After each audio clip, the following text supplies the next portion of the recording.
from drugs, let's move on to homes. Can I please invite Mr. Keki Mistry, Vice Chairman and CEO of HDFC, who has played a very crucial role in shaping the housing sector in India.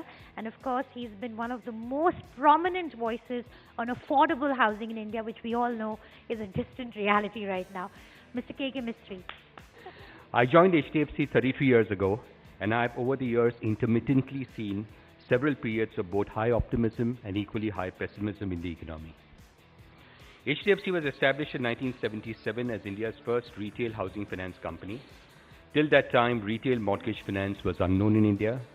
There was considerable skepticism in the initial years surrounding HDFC's formation. Firstly, no one had endeavored to provide retail finance to individuals in India before. Secondly, at that time, there was no access to long-term funding. And thirdly, no foreclosure laws existed. Yet there was a strong business case to establish a mortgage finance company because the housing shortage in India was immense. And this remains true even today. Due to rapid urbanization, the housing shortage has continued to swell. Currently, the shortage is estimated at 19 million units, though unofficial estimates peg it as high as 40 million units. Further, mortgage penetration is extremely low and is currently estimated at 9% of India's GDP compared to something like 17% in China, between 30 and 40% in most of the East Asian countries, and and over 60% in most developed markets. In the initial years, we realized that HDFC had to be a customer-centric organization. In fact, customer needs defined all our processes, even the design and layout of our offices. We recognized that the purchase of a house was the single largest investment that a middle-class person would make in his or her lifetime. And because of this, he or she wanted to be 100% certain that the best deal was being offered, that the price was right, that proper title and legal documentation existed, and that all the approvals that were required by the builder had been procured. Hence, value-added services became very critical. Our business strategy was based on 4 principles.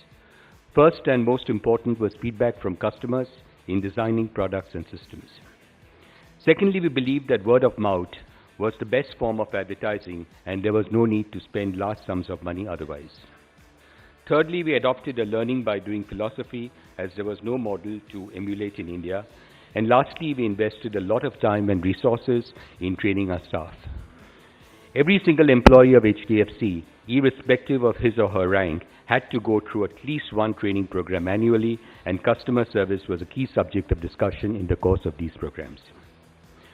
The biggest challenge for us in the initial years was never about finding lending opportunities.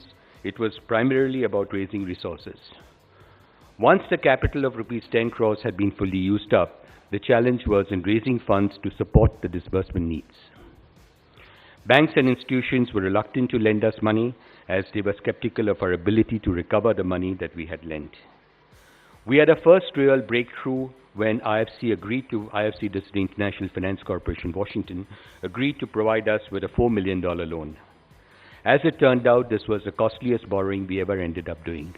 The exchange rate at the time we got the money was 7 rupees 96 paisa, and it was at close to 18 rupees by the time we repaid the loan. In those days, there were no sophisticated products to hedge the exchange risk, and all we could do at that time was take 6 monthly forward covers.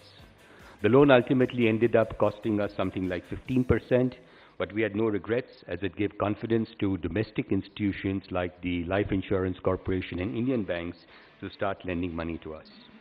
There has fortunately been no looking back after that. Today, we raise resources from a variety of sources and also have a strong retail deposit franchise. We keep shifting our funding sources across different channels depending on economic conditions and the interest rate environment. Since there were no foreclosure laws before 2002, we built in safeguards by taking third-party guarantees, insurance policies, and post-dated checks as additional security. Importantly, the loan origination team and the recovery team work closely with each other and not in silos. Every organization must, at an early stage, lay down its primary goals and objectives. At HDFC, we've always believed that in the financial services business, market share can never be a parameter to gauge success. After all, if you are in the business of lending, there will never be a shortage of people who wish to borrow money. By sacrificing margins or by diluting lending norms, you can get all the market share you want, but that will not lead to sustainable long-term success. We therefore at an early stage laid down 8 objectives that we have strived to achieve every year. Of these, 3 were based on non-financial parameters and the remaining were financial in nature. The first of these objectives was to maintain the highest possible standard of ethics, integrity and governance. We live by the principle that we should never do anything that would cause us the slightest bit of embarrassment if it ever became public. Secondly, we live by the belief that our customers meant everything to us and therefore we constantly strived to provide them with the best possible service. This was so even in early years when there was no competition and we could have got away with poor service. Our third objective was to constantly innovate. Policies, procedures, operating systems, products, customer service, risk management systems, marketing techniques, etc. All of these are facets that need continuous review and innovation. After all, what worked very well 5 years ago may not work today, and what works well today may not work 5 years later. Our fourth objective revolved around operational efficiency. We made large investments in IT systems in the early and mid-80s at a time when automation was relatively unknown in India. Our focus on operational efficiency has brought about one of the lowest cost-income ratios that you will find. Our cost-income ratio last year stood at 7.9%. Our fifth goal revolved around profitability. We targeted an expansion of about 100 basis points every year in our return on equity in all years other than a year in which we raised capital. Our sixth goal was to focus on asset quality by creating strong loan approval systems and an effective recovery mechanism. Today, after 37 years, our total loan losses cumulatively has been just 4 basis points of our cumulative loan disbursements. Our seventh goal was to grow our loan book at a pace that we would set for ourselves every year based on prevailing market conditions, but never at less than 15 to 20%. Our eighth and last objective revolved around managing risks. In the financial services business, profits can be enhanced by taking undue risks, particularly on the asset liability management front. This, however, creates volatility in earnings. We have therefore avoided taking any mismatches. Consequently, our spreads have remained stable for over a decade within a band of about 10 basis points. This brings about consistency and predictability in earnings and hence fetches us better valuations. We are today lucky to operate in a sector which provides very high growth opportunities. Apart from the fact that penetration levels of mortgages in India are extremely low at 9% of India's GDP, the demographics in India are also extremely favorable to our business. 60% of India's population, as we all know, is below 30 years of age. We find over the years that the average age of a middle-class Indian when he or she first buys a home and takes a loan is between 35 and 38. And with 60% of the population being below 30 years of age, all these people will in the next few years, next several years, need housing and therefore housing loans. We have also always believed that our staff are the driving force of our success. HDFC was built on the principles of fairness, kindness, efficiency and effectiveness. We maintain an informal organizational structure. This encourages a participative style of management and an open-door policy wherein employees, irrespective of their hierarchy, can walk into the offices of any of the senior executives and discuss issues or have their suggestions heard.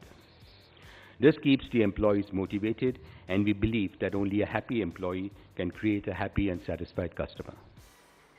To conclude, we have been able to overcome challenges and volatility through a proper mix of conservatism, prudence and dynamism while always keeping our core values intact.